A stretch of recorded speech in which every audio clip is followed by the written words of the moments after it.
Hello everyone. So my topic is genital injuries and fistula. So the injuries of the female genital tract, we will look under the headings of causes, the prevention, principles of investigation and treatment. So coming to the causes, the most common cause is obstetrical cause, and there can be some gynecological causes or traumatic causes.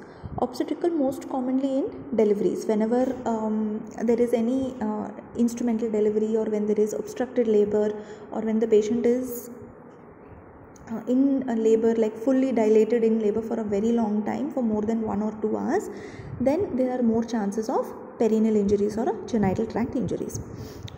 So coming to the obstetric injuries, it can be either a complete perineal tear, lacerations of the cervix and the vagina can occur, any hematomas can occur like a broad ligament hematoma, a vulval hematoma, vaginal hematoma, or complete rupture or perforation of the uterus, and other fistula like vesicovaginal fistula and rectovaginal fistulas.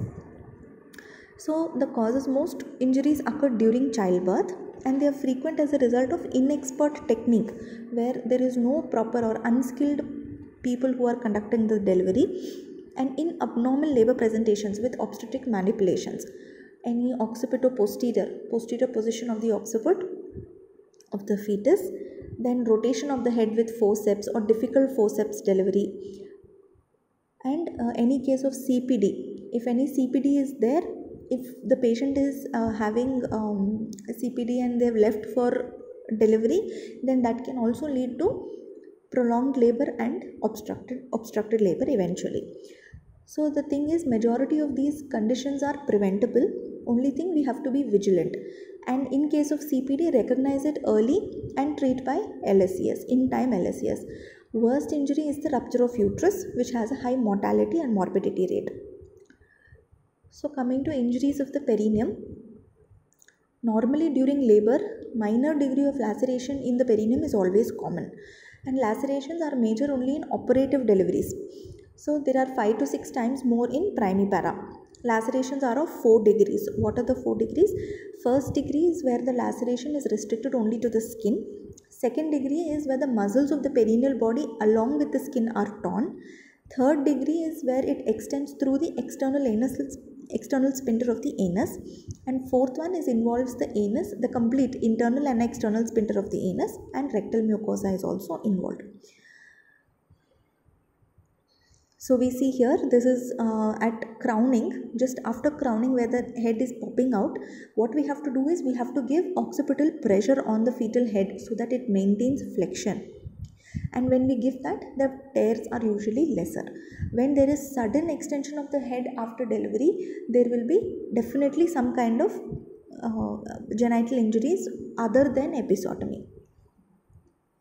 Okay, so here this shows a clear anatomy of it, where that is the normal episiotomy, where the bulbocavernosus, transverse perineal muscles are cut. Even the superficial perineal muscles, deep perineal muscles will all be cut in the normal episiotomy, and the external anal sphincter is shown, which is intact. So this is your normal episiotomy incision. Over here, like we can see, from the normal episiotomy incision, it has further gone down where the rectum is also torn, the rectal sphincter muscles are involved, the anal sphincter is also torn. Okay, so yeah, this is a clearer picture where the anal mucosa, the rectal mucosa, anal sphincter, that is the internal anal and the external anal sphincter is torn.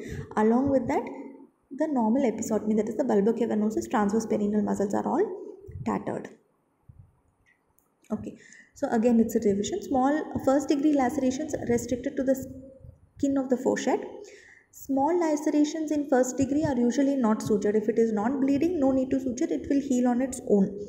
Lacerations extending to the skin of the perineum are sutured, and if not sutured, it can cause pain, infection and patulous orifice. Therefore it can have flatus, flatulence, etc. Fecal flatulence or urinary flatulence. Coming to the second degree tear. Second degree tear involves the muscles, and in between the muscles there will be vascularity, or there will be blood vessels. So it is always sutured, usually immediately after delivery. Local anesthesia can be given, lithotomy position has to be placed, and using vicryl rapid you can suture. Muzzle interrupted sutures are placed, and skin subcuticular or mattress sutures can be placed. And wound should be kept clean, local hygiene should be maintained, and dry with betadine ointment can also be applied. If the patient has some amount of burning or a pain sensation, even xylocaine gel can be applied, and systemic antibiotics can be given. Third and fourth degree lacerations are usually a surgical emergency. So the patient has to be taken to the OT. Good anesthesia, good assistant is required, and patient is placed in lithotomy position. After that, what we have to do is clean and isolate the area with a sterile towel. Sterile pack is placed in the vagina, and the laceration is examined in detail. The laceration is examined to know the extent of the injury. So once you have finalized that okay, the rectum and anal canal are also involved, then we have to suture the anal canal first. They are repaired by number 10 Vicryl, and you use Lambert's suture at taken to approximate the rectum and the anal canal. The muzzle of the perineal body is sutured, vaginal mucosa and the skin are repaired, and avoid tying sutures tightly. That is a very important point. Whenever we approximate anything which is related to the mucosa, it is always have to be just approximation, not at all tight. You should never suture it tightly. Anatomical reposition is very important. Only then the healing will be very good, and the functionality of the tissue after suturing will also be achieved faster. Systemic antibiotics and stool softeners have to be given. So basically, when we see here, see, this is a complete tear, okay, like a fourth degree tear where the rectal mucosa is involved, external internal anal sphincters are involved, and the vaginal mucosa is also involved. Like we see a triangle in the rectal mucosa, there is a triangular cut, right? So that is normally the tear, and the tip of the triangle, that is like a peak like thing, that is known as the apex. So whenever we suture, we have to go above that. Above the apex, you start taking the incision and start taking the sutures, and you approximate it. No overlap or no tight sutures. It is just approximation. After you come from that triangle, once you come to the base of the triangle, that is still the internal and external anal sphincters, then we take external anal from one side to the other side. We are suturing by overlap technique. So the sphincters have to be overlapped. Okay. So there is a technique for suturing the external and internal anal sphincters. Okay. But for you all to know, it is insufficient to know that when we suture, we have to suture the rectal mucosa from above the apex. Just approximation is sufficient, and external and internal anal sphincters are sutured by overlap technique, where they tend to overlap over one another. Okay, coming to the old standing or perineal tear. If it is an old standing perineal tear, that is usually there would be a perineal tear during delivery which would not have been recognized correctly or which would not have been repaired correctly. Okay, so it can occur due to careless attempt at immediate suturing. Red glistening mucosal membrane of the anal canal or the rectum protrudes, and they fuse directly with the vaginal mucosa or the vaginal wall. Laterally on each side, on a level with anus is dimple corresponds to Tons sphincteri muscles, and loss of sphincteric grip will be there, and the tone of the levator ani is good by constant use. So what will happen is, because the immediate repair has not been done, it will tend to organize itself into the vaginal wall or the vaginal mucosa. Therefore, you will be able to, the patient will come with typical complaints of stools passing through the vagina, number one. Number two, she will come with complaints of flatulence, or there won't be control of flatulence, and she can make out that the tissue is not, when we examine, we can make out that the tissue is not of a vaginal mucosal tissue. So symptoms, like I said, incontinence. If the tone of the levator ani is well developed, only incontinence of flatus, and incontinence of feces can also be there if they develop diarrhea. So optimum time for surgery for such cases is 3 to 6 months. That is 3 to 6 months after delivery of the patient. Further delay, it has development of scar tissue, which becomes even difficult to suture. And she is admitted several days before the surgery. Proper enema is to be given so that the bowels are emptied. and vagina is cleaned by antiseptic douching, and the bowel flora is controlled by large doses of neomycin 3 days prior to surgery. So the contamination will not be there, and the non-residual diet has to be given 2 days before surgery. So first thing, the principles of operation of a 4th degree perineal repair is: first, dissect the rectum, mobilize it to bring it down, excise whatever scar tissue is there, and repair the tear. Deep muscles are identified and sutured. Suture the torn ends of the external sphincter together, and superficial muscles are sutured together. Cut edges of the vagina and skin are repaired. Okay, so the next thing is coming to, I know this, it sounds very easy to say, but only if there is a diagrammatic representation can I explain in detail as to how the procedure is to be done, and in step-by-step pattern I can explain. But through this medium it becomes a little difficult. So coming to the lacerations of cervix. So in cervix, what happens is, usually when, again, the causes for cervical lacerations are almost the same. That is during childbirth, any pathological tearing by forceps delivery, breech extraction, vacuum delivery before full dilatation of the cervix. There can be ischemic necrosis, detachment of the anterior lip of the cervix due to imprisonment of the cervix between the presenting part and the symphysis pubis. Then less commonly due to early cesarean sections. Early cesarean sections, the cervix will not be fully dilated, so therefore we have chances of injuring them, and lateral tear may extend as deep as the base of the broad ligament. So in symptoms of cervical laceration, they are almost immediate symptoms where there will be PPH, excessive bleeding will be there, which can lead to shock. There can be internal bleeding only leading to broad ligament hematomas. At a later date, if at all there are small tears, the patient can come with ectropion, cervicitis, incompetent os for the next pregnancy, preterm labors, and infertility. So the principles of treatment in cervical lacerations is basically recognize the cervical laceration. So after instrumental delivery, thorough examination of the cervix all around the cervix has to be done. So always inspect lacerations of the genital tract under good light.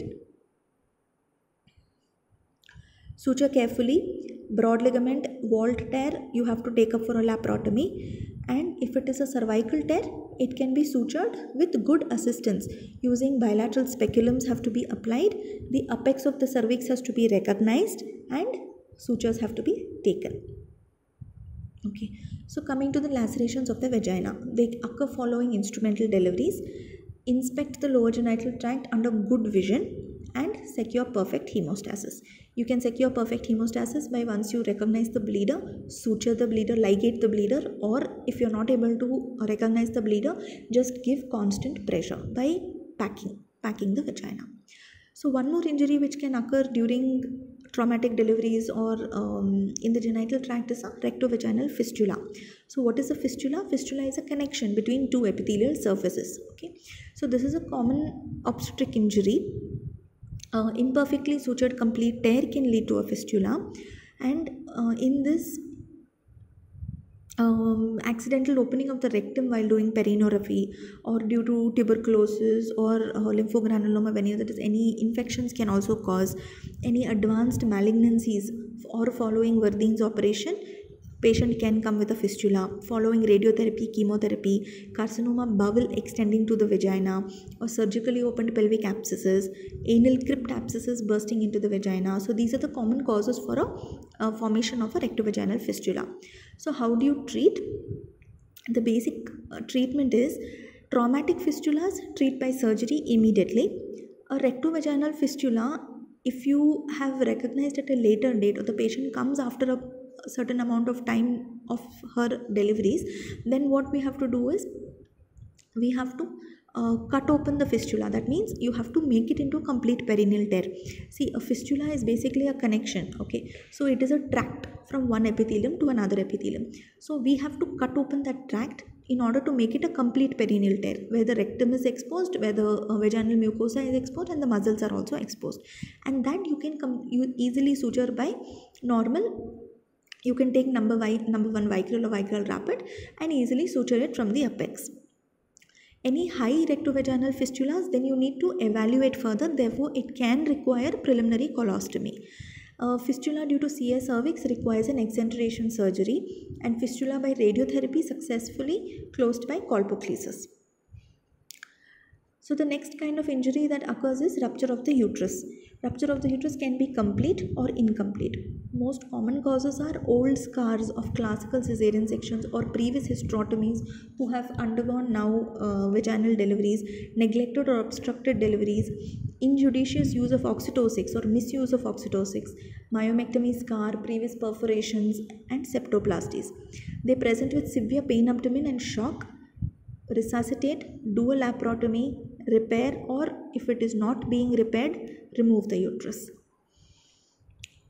So coming to perforation of the uterus, perforation of the uterus is not a very common phenomenon unless and until the gynecologist or whoever is doing it is unskilled or she does not have any experience doing it.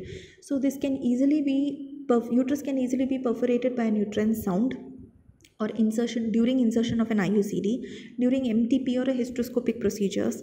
Dangers are hemorrhage, infection, injury to the intestines. If you have just perforated and you have come out, the dent that you have made on the uterine wall will be very small. So you can just remove the instrument and observe the patient for 24 hours or so. If the perforation is too big, then there will be complications of, say, the intestine may prolapse, or there can be internal bleeding, or she can go for shock. Small perforations, just the observation of the patient will be sufficient. If the uterus is empty, no intestinal injury, laparotomy is not necessary. Only observation of the patient. If you still have a doubt, diagnostic laparoscopy can be done. If uterus is not empty, complete the procedure using laparoscopic guidance. So injuries due to trauma, a fall or accidentally sitting on a sharp object or accidents involving pelvis can also lead to genital tract injuries or any coital injuries. So treatment is under general anesthesia, clean the tissue, examine the tissue properly, because if it is due to trauma on young girls or if it is coital injuries, they will not cooperate until and unless they have had some anesthesia. Patient will not cooperate. Therefore, we have to give anesthesia and examine the structures like urethra, rectum, bladder, or pouch of Douglas. And immediate suturing and treatment is required. So hematoma of the vulva and the vagina usually occurs when we suture the episiotomy. We feel that everything is okay, but inside some bleeder would have been left out. This tends to bleed continuously inside, leading to a hematoma formation, and it can result from fall.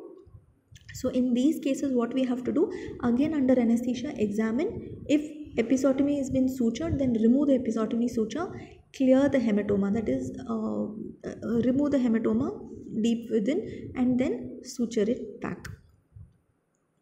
So patient usually presents with painful tender swelling, purple color. If deep, can be mistaken for Bartholin's gland tumor, can spread retroperitoneally and can be palpated per abdomen, not very common. Shock is out of proportion to the blood loss.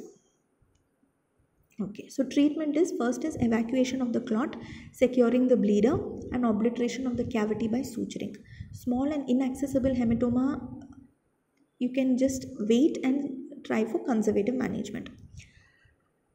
So injuries due to foreign bodies and instruments, bizarre foreign bodies like safety pin, hair grips in mentally retarded children, young children have been noted. Forgotten ring pessaries and prolapse, forgotten swabs or tampons, instruments used for criminal abortion, needle can break during suturing. So these kind of foreign bodies can also lead to injuries. So treatment is, firstly, be vigilant, do a skillful job. Even then, if a foreign body has been inserted, remove the foreign body under anesthesia. Local antiseptic douches should be given. And if signs of peritoneal infection or intestinal injury, go ahead with a laparotomy. So coming to vaginal burns. Vaginal burns, douching with fluid at higher temperature, strong solutions like cresol or phenol, they can cause burns in the vagina. It's a very sensitive area. Therefore, temperature has to be that of a body temperature, not very high, not too cold. Electric cautery burns can take place when during surgeries. radium or deep x-rays, and burns can cause scarring and stenosis. So treatment is installation of hydrocortisone ointment to reduce the tissue reaction and scarring, and residual scar tissue may require dilatation and plastic surgeries. Now coming to the fistula, which is the second half of the topic. So basically, as I told you, fistula is an abnormal epithelialized communication between the genital tract and urinary or alimentary tract, and it may occur singly or in combination. And this is what causes a true incontinence. So true incontinence means from one area, without any control, involuntarily it comes out through another opening. Okay, so anatomical classification of a urinary fistula is first is urethrovaginal fistula, vesical fistula, uretrovaginal fistula, and a uretroabdominal fistula. Okay, so we can see a vesicovaginal fistula is basically from the bladder into the vagina. Rectovaginal fistula is from the rectum into the vagina. Uretrovaginal is from the urethra to the vagina. So classification is important because it depends only when we recognize where the fistula is or what kind of fistula it is, the treatment can be given appropriately. So selection of approach for surgical repair, technique of repair, complications to be anticipated, and the prognosis all depends on what kind of fistula it is. So the etiology, as we know, is because of obstetrical injury, operative injury, radiotherapy, laparoscopic injuries, congenital due to aberrant ureter, any accidents or extension of diseases like CA cervix or CA vagina. So obstetrical injury common in developing countries like due to prolonged obstructed, difficult instrumental and manipulative forceps delivery during LSCS, repeat LSCS and rupture of the uterus. Then operative injury common in the West, ureter injury during clamping and cutting of the infundibulopelvic ligament,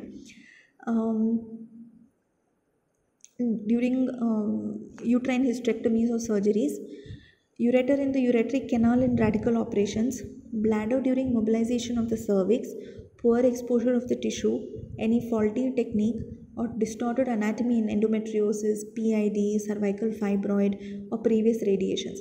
So common injuries which occur to the ureter are during these surgeries. Okay. So what is VVF? Vesicovaginal fistula. It is one of the commonest and it occurs at the bladder neck predominantly. So constant dribbling of urine is complained by the patient. And excoriation of the genital areas. Knee chest position should be adopted for good visualization. A bimanual examination to assess the size, location and the fixity of the fistula.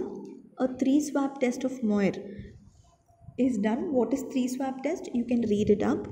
And this is never complicated by cystitis. Next, coming to a ureteric fistula. So this is obstruction due to clamping or ligating, no passage of urine, pain in the flanks, tender enlarged kidneys. A transection is urinary leak in the peritoneal cavity, stormy post-op, nausea, vomiting, ileus, rise in the temperature. So if in ureteric fistula, basically there is a ureter injury. So if there is any obstruction to the ureter due to clamping or ligating, there will not be any passage of urine. Pain in the flanks will be there and tender enlarged kidneys will be there. If it is a transection, that is through and through cut of the ureter, then urinary leak will directly occur into the peritoneal cavity and there will be nausea, vomiting, ileitis, peritonitis, etc. with rise of temperature. Septicemia will set in. If there is only devascularization by excessive stripping, then there will usually not be any symptoms, but their urinary output will be reducing. So investigations in urinary fistula is first and foremost a 3-swab test to diagnose where exactly is the leak. So in this, what happens is in the vagina up to the anterior pouch of up to the anterior fornix, 3 swabs are placed in order to make out where the bleed is. So when you place the 3 swabs, one in the highest point of the fornix, one in the mid vagina and one at the introitus, at the foreshed, sorry. So when you place this, next step you have to do is you have to inject dye into the bladder. through a Foley's catheter, you inject dye into the bladder, and we tend to see which cotton swab has soaked with the dye. So based on that, we can diagnose, like if the highest cotton in the anterior fornix, if the highest piece of cotton has been soaked, that means it might be a vesicovaginal fistula. If in the middle, then maybe the urethra is involved, or if it is slightly above that, it is the ureter, bladder and the urethra. So in that order. So that is your 3 swab test. So catheterize, pack the vaginal cavity with 3 sterile swabs, inject 100 ml of sterile methylene blue into the bladder. The lowermost swab is stained fistula is in the urethra. VVF stains the uppermost swab, vesicovaginal fistula. No stain, only wet, then ureteric.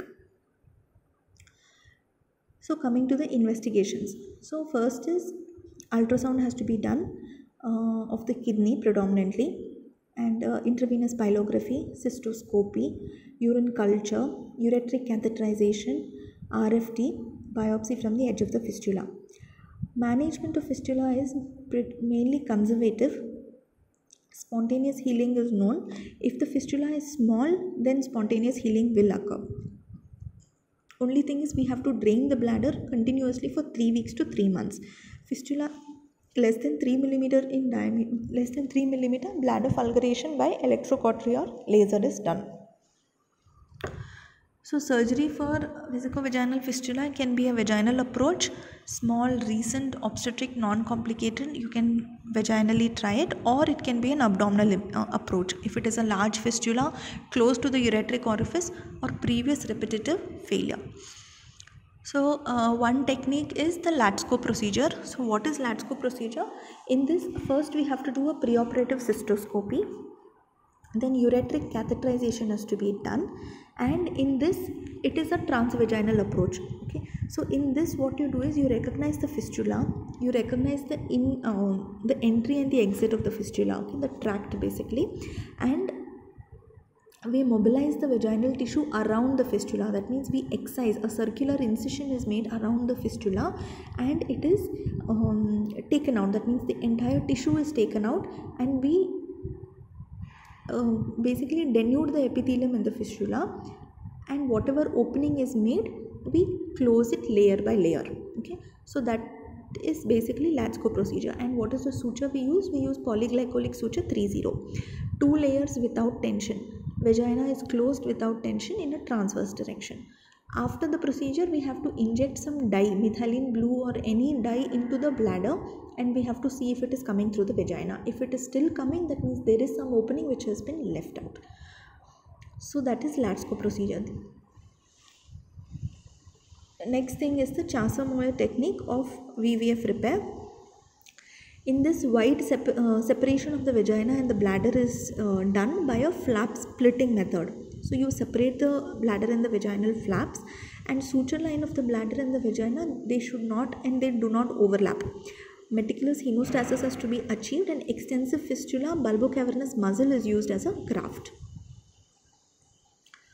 So in transabdominal transvesical approach, here the fistula usually when it is near the ureter or the ureteric orifice, then it is done. An omental flap or peritoneal flaps are taken, and a new approach is created where a urinary diversion is created, where using these flaps from the ureter it is sent into the ileum. Therefore, the ileum will drain the urine, or to the rectum also it can be used. It can be drained.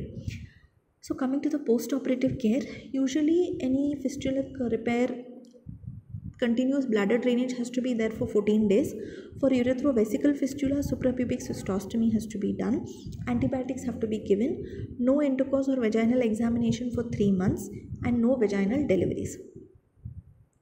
In a ureteric fistula, if injury is recognized during surgery, implant the cut end into the bladder.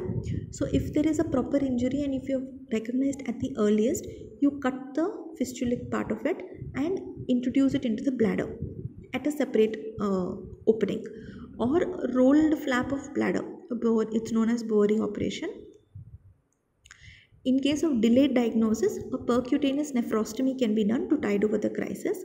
Partial injury, stenting of the ureter can be done. Ureteric diversion into the ileal conduit can also be done, and sacrifice of the ureter and the kidney if nothing works out, like this is the last resort. Next thing coming is the Yusuf's syndrome. What is Yusuf's syndrome? It is basically following LSCS, a vesico-uterine fistula. That means bladder to the uterus. In this, patient remains continent, cyclical hematuria will be coming, and a cystoscopy will reveal the pathology, and abdominal repair is done to correct the syndrome. So next thing coming to the urethrovesical fistula. Following surgery for paravaginal cyst, following fall or criminal abortion, more likely it can occur. Patient is continent and dry, dribbles urine during the act of maturation. A vaginal repair may need a graft, and your urethral reconstructive surgery is done. So the take-home message of the seminar is basically genital fistulas, they occur following unsupervised obstructed labor, following gynec operations, etc. Methylene blue test, IVP, cystoscopy, ureteric catheterization is required for diagnosis. Surgical correction has to be done in most of the cases. And when surgical correction is done, the first attempt should be your best attempt. And fistula, due to an advanced cancer or radiation, they have to resort to surgical diversion or palliative procedures. So this is about genital tract injuries and fistula. Thank you.